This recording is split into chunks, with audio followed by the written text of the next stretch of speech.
Dati pa nagmomotorsiklo ang Kuya Oman ko. Pero kahit napakatagal na niyang nagmamaneho ng motor, hindi man lang siya nadisgrasya kahit kailan. Bukod kasi sa maingat siya, ay taon-taon niya raw pinapabless sa kaibigang pare ang motor niya. Saka may pamilya kasi siya, kaya naman lagi siyang maingat kung mag-drive. Ang sabi pa sa akin noon ni Kuya Oman, hindi na baling late daw siya makauwi dahil sa bagal ng pagpapaandar.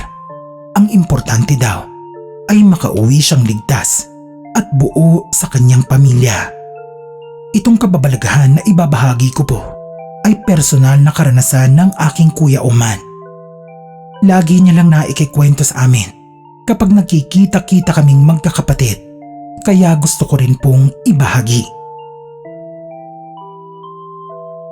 Kasali sa isang motor club si Kuya Oman. Nagpaplano sila ng long ride noon ng kanyang mga kasamahan. Hindi ko maalala kung sa Rizal, Ilocos o Bicol. Basta malayong lugar ang tatahakin. Na-check na niya ang motor. Nasiguro niya na raw na maganda ang kondisyon ng motorsiklo para sa long ride. Kahit ang mga kailangan sa trip nilang magkakaibigan ay dala-dala niya. Nakaredy na ang lahat at sususian na lang ang motor para makalarga. Nagpaalam na siya sa kanyang anak at asawa. Yung anak niya, niyakap pa siya ng paulit-ulit daw na sinabi na, "Huwag ka na alis, Daddy. Daddy, huwag ka na po alis. Sige ka, baka hindi ka na balik." Nang marinig daw nila yung mag-asawa, ay nagtawanan lang daw sila imbes na kilabutan dahil ganoon naman daw talaga yung anak nilang si Dindin. Kung ano-ano raw talaga ang sinasabi para lang hindi makapag long ride ang daddy nito. Pagkalabas ni Kuya Oman sa gate ng bahay nila, bigla raw nanigas ang katawan niya. Para daw may pumigil sa motor niya sa pag-andar. Sa ilang saglit daw na yon, ay may nangyaring naging dahilan. Kaya nagdesisyon siyang hindi sumama sa long ride nilang magkakaibigan. Nakita raw niya kasi ang sariling nakasakay sa motor. Inaararo ng truck. Tumalsik daw si Kuya Oman kasama ang motor na sinasakyan. Yung katawan niyang tumalsik ay huminto raw sa tapat ni Kuya Oman. Hati na raw ang katawan. Basag ang helmet at labas ang utak na kumalat sa kalsada.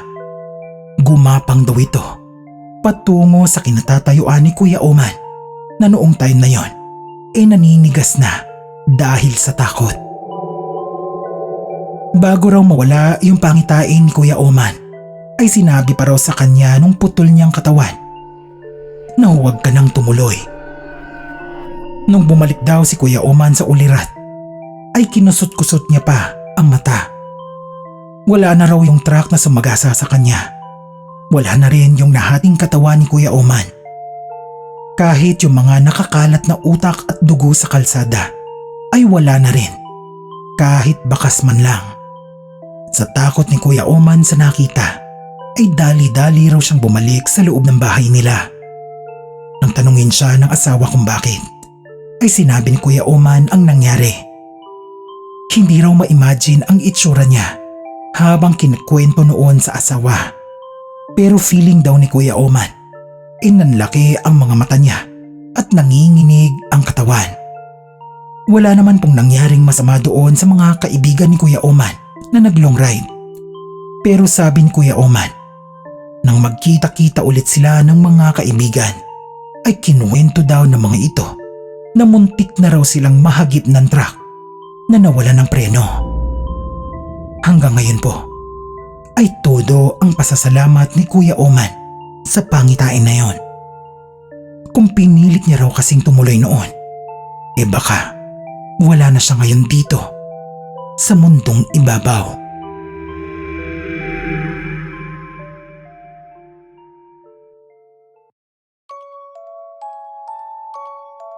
Kapag may mga nagtatanong sa akin tungkol sa pangitain, lagi ko pong kinikwento itong karanasan ng aking Tito Manny. Tumandang binata ang Tito Manny ko. Walang kabisyo-bisyo, mapaalak, babae, sugal at sigarilyo. Hindi niya hinawakan. Sa sobrang good boy ni Tito Manny, isang beses lang siyang nagkaroon ng girlfriend na hindi rin naman nagtagal sa kadahilan ng masyado raw mabait si Tito Manny para doon sa babae at boring daw kasing kasama ang tito ko. Hindi na girlfriend si Tito Manny after that. Ang sabi niya ay nawala na raw siya ng interes sa babae. Pero ang hinala ng buong pamilya namin ay sobrang nawasak ang puso ni Tito Manny sa paghihiwalay nila nung unang girlfriend niya. Kaya hindi na nito ginustong magmahal uli. Sa mga huling sandali ng buhay ni Tito Manny ay lagi siyang nananaginip na nakahiga siya sa isang hospital bed. Katakataka sa amin yon at lagi naming kinukontra na malabo siyang maospital. Kasi nga bukod sa healthy living siya, wala naman siyang kahit anong bisyo. Kaya naman nang dumalas pa ang panaginip ni Tito Manny, ay tinanong namin kung saan siya nakahiga at kung saan niya nabili ang mga hinihigaan. Sinabi niyang nabili raw niya ng bago ang lahat mula sa kama, kumot at unan. Sigurado raw siyang hindi iyon galing sa kung saan mang ospital. Nagalit pa nga si Tito Manny noong magbiro kaming kumonsulta siya sa albularyo. Hindi raw siya naniniwala sa mga doktor kwak-kwak. Nang minsang maki-overnight ako sa bahay ni Tito Manny, ay nagising na lang ako bigla sa lakas ng kanyang sigaw. Nanaginip na naman daw kasi siya. Halos katulad ng dati. Nakahiga siya sa isang hospital bed. Pero noong gabing naroon ako sa bahay niya, ay may nag-iba raw sa kanyang panaginip. Nakita niya raw ang kabuuan ng silid ng ospital kung saan siya naroon. May 2 kama raw malapit sa kung saan siya nakahiga. Doon ay may mga pasyente rin na tulad niya. Mga pasyenteng walang bumibisita. At ang nakakatakot pa nga raw doon sa kanyang panaginip ay wala ito, mga muka. Pero kahit walang mga muka yung pasyente sa panaginip ni Tito Manny, ay nararamdaman niya raw na siya ang tinitignan noong mga pasyente. Bago raw siya magising sa panaginip niya, ay may nurse daw na maganda ang lumapit sa kanya. Tapos ay nakita niya raw ako sa gilid ng kanyang kama. Kaya raw siya napasigaw. Bigla raw may sumulpot na anino sa likuran ko. May hawak raw na karit yung malaking anino. First time daw na mangyari yun sa panaginip ni Tito Manny. Sa mga sumunod na buwan ay isinugod sa ospital si Tito Manny. Napag-alaman na may prostate cancer siya. Hindi makapaniwala ang aming pamilya. Pero wag na daw mag-alala, sabi ng doktor. Dahil bihira naman daw ang namamatay sa prostate cancer. Nang dalawin ko si Tito Manny, ay kinilabutan ako sa detalye ng kwarto kung saan naroroon si Tito. Doon kasi ay may 3 kama. May 2 pasyenteng walang nagbabantay. Nag-uusap kami ni Tito Manny nang may lumapit sa aming nurse na talaga namang maganda ang itsura. Nakita ko ang kilabot sa mukha ni Tito Manny. Na-realize niya siguro nangyari na ang ganoon sa panaginip niya at malamang ay nakita niya na rin ang kilabot sa aking mukha. Sinabihan niya akong mag-ingat ako pag uwi ng bahay dahil hindi niya raw nakita yung aninong may karit. Matapos ang pagdalaw kong yon, ay kinilabutan ako sa balitang dumating sa amin. Patay na raw si Tito Manny. Binangungot umano. Sa bandang huli, napagtanto naming magpipinsan na ang paulit-ulit na panaginip ni Tito Manny ng hospital bed ay isa palang pangitain ng kanyang nalalapit na kamatayan.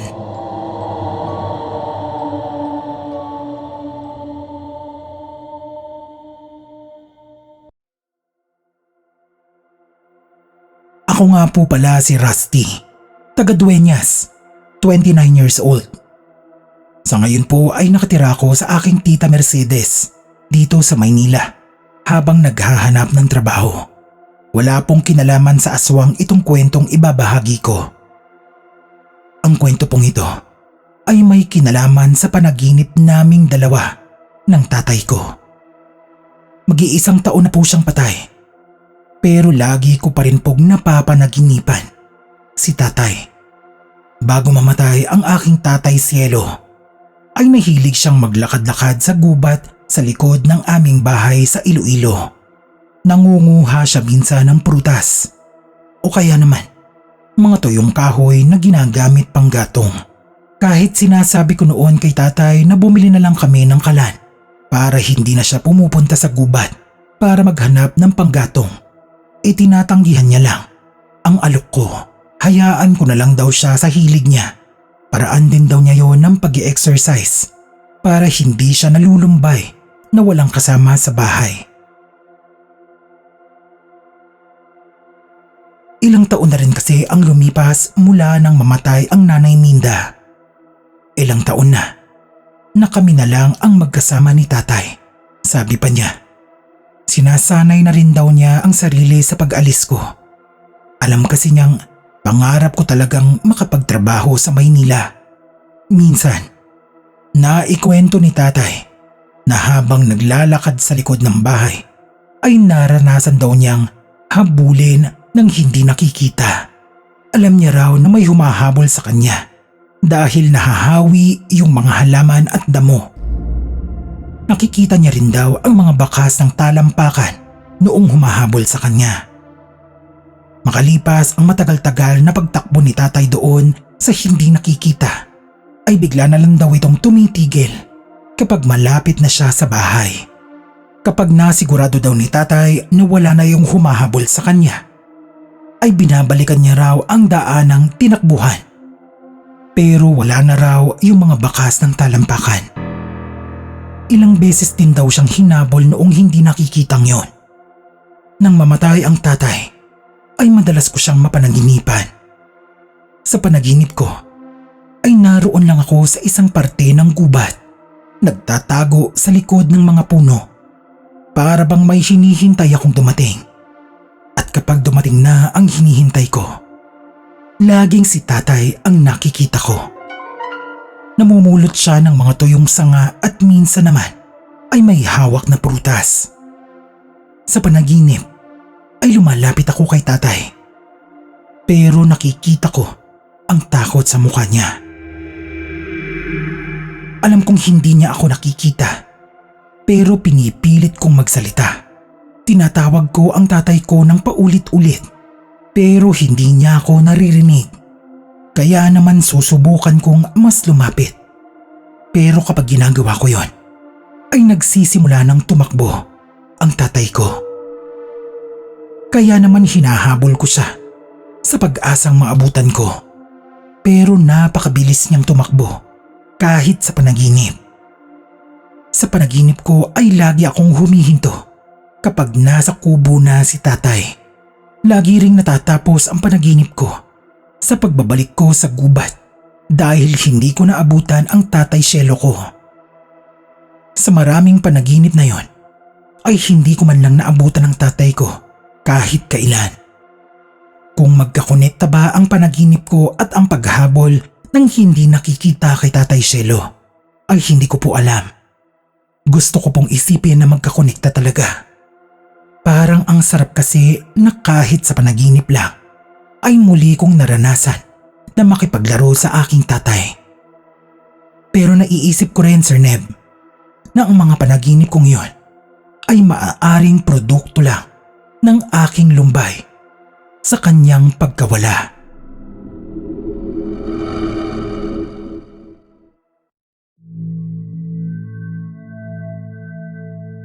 Hindi ko ito personal na karanasan.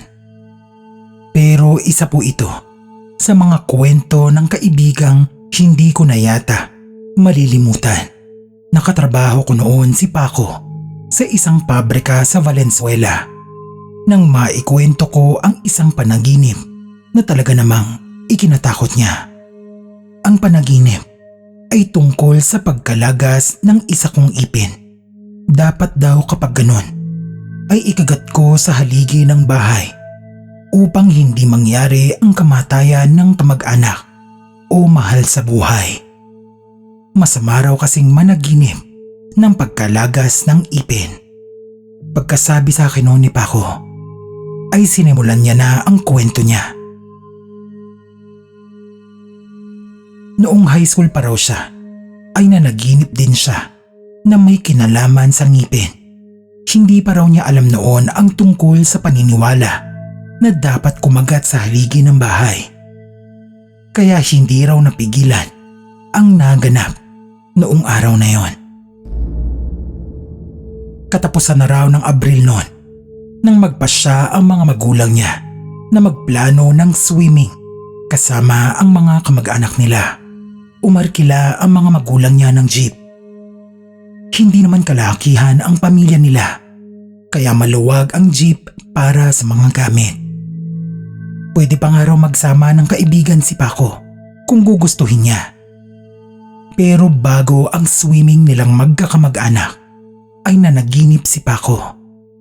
Sa panaginip niya ay nakahiga siya sa kanyang kama. Sumasakit ng husto ang panga niya.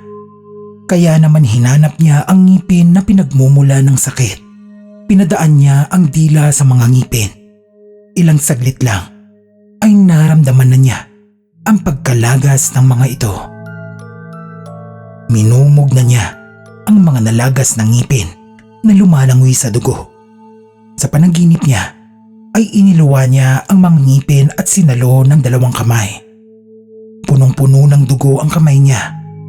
Malinaw niyang nakita ang mga nalagas ng ngipin na nakababad sa dugo.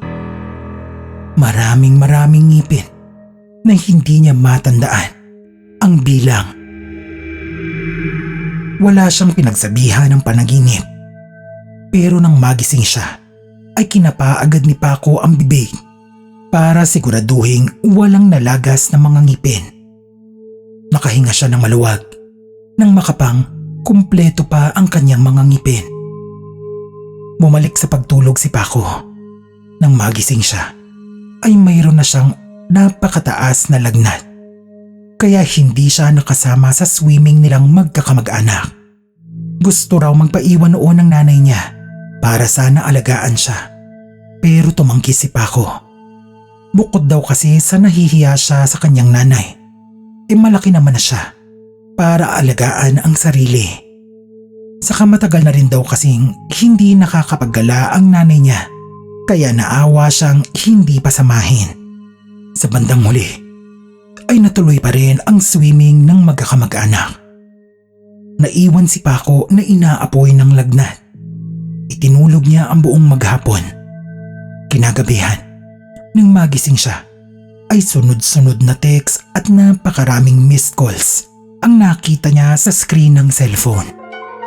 Kinakabahan siyang tinignan ang text na mula sa number ng kanyang pinsan. Nanlamig ang katawan ni Paco nang matanggap niya ang balita. Nalaglag daw sa bangin ang jeep na sinasakyan ng kanyang nanay at tatay.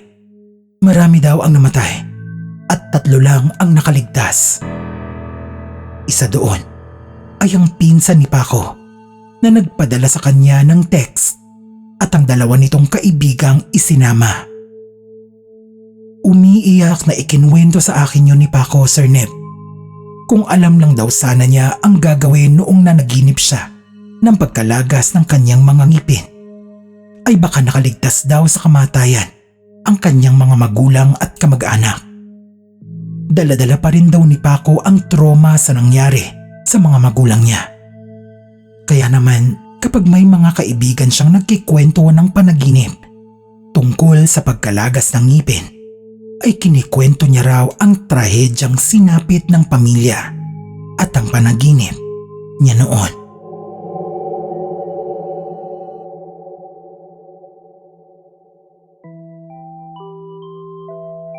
Hi Sir Neb, gusto ko po sanang i-share itong personal kong karanasan. Ako nga po pala si Miguel, Sa Surigao na po ako nakatira ngayon at ito pong kwentong ipinadala ko ay nangyari noong nakatira pa ako sa pinsan ko dyan sa Maynila. Sa squatter lang nakatira ang pinsan ko. Siya lang naman ang mag-isang nakatira sa barong-barong niya. Kaya nakiusap ako na baka pwedeng doon na muna makituloy para makatipid din ako sa renta.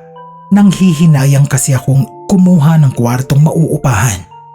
Dahil bukod sa mahal, hindi ako komportableng magkikikilos kapag may kasamang hindi ko kakilala. Pumayag naman si Ronel, ang pinsan ko, kaya naging komportable ang pamumuhay ko sa Metro Manila kahit papaano. Pareho naman kaming may trabaho ng pinsan ko kaya hindi siya umasa sa akin. Siya pa nga ang nahihiya kapag nagvo-volunteer akong gumastos para sa uulamin namin. Pang-umaga ang trabaho ko nun sa mall at kapag umaalis na ako sa tinitirahan ay lagi akong napapadaan sa isang bahay na talaga namang umaagaw ng pansin ko. Umaga pa lang kasi nagsisigawan na ang mag-asawa sa loob ng bahay. May mga naririnig din akong nagbabasag ng mga gamit sa loob. Pero mas madalas na may babaeng umiiyak, lalaking gigil na gigil sa pambubugbog sa asawa. Nang ikwento ko yon sa pinsan kong si Ronel, sinabi niyang gano'n na raw talaga ang mag-asawa dati pa. Huwag ko na lang daw pansinin para hindi ako maapektuhan. Saka para hindi na rin daw ako mapagtripa ng lalaki. Drug addict daw kasi. At baka ako pa ang pagbuntunan ng galit. Pero may isang beses nang muli akong mapadaan doon sa bahay ng mag-asawa. Habang papasok ng trabaho ay may nangyaring kakaiba. Bukas ang pinto ng bahay ng mag-asawa. Nagsisigawan ang dalawa. Umiiyak yung babae at sinasabi nito sa asawang huwag siyang patayin. Nang marinig ko yon, ay agad akong sumilip sa nakabukas na pinto. Nangilabot ako sa nasaksihan. Pinasok ako ng hindi maipaliwanag na lamig. Nanigas ako sa pagkakatayo at hindi makasigaw. Parang sasabog ang ulo ko dahil sa nakita. Iyong lalaki kasi ay pinagsasaksak ng screwdriver ang asawa niya. Hindi na gumagalaw yung babae at naliligo na ito sa sariling dugo. Pero hindi pa rin tinitigilan ng lalaki sa pagsaksak sa iba't ibang bahagi ng katawan. Nang lingunin ako ng lalaki, ay bigla itong nagsalita. Anong tinitingin-tingin mo dyan? Sine? Gusto mong manood ng pelikula? O ito, panoorin mo. Pagkatapos, ay pinagsasaksak niya naman sa muka at liig ang kanyang asawa. Nang tumigil ang lalaki sa ginagawa, ay doon lang ako nakasigaw ng ubod ng lakas. Nang magmulat ako ng mata, ay nasa tapat na ako ng mall na pinapasukan. Hindi ko maalala kung paano ako nakarating doon. Tinext ko agad si Ronel. Kinuwento ko sa kanya yung karumal-dumal na ginawa ng lalaki sa asawa nito. Sinabi niyang wala raw ganoong nangyari sa kanilang lugar. Kahit pa raw mamayang pag-uwi ko, itignan ko pa yung bahay ng mag-asawa. Pag-uwi ko nga, kahit puno ng pag-aalala at takot, isinilip ko ulit yung bahay ng mag-asawa.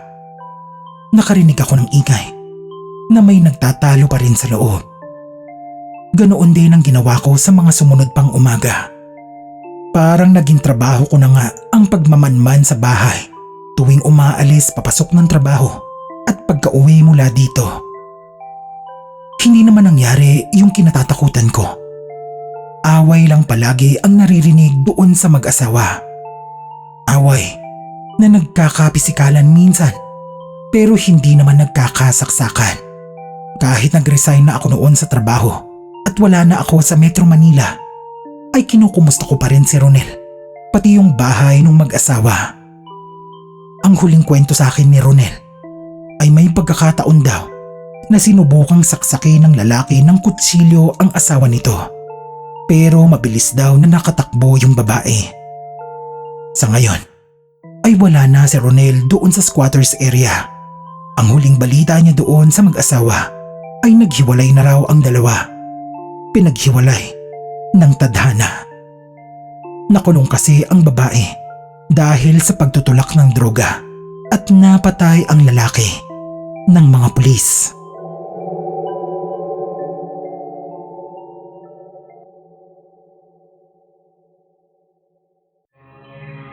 Kumusta mga kapasta?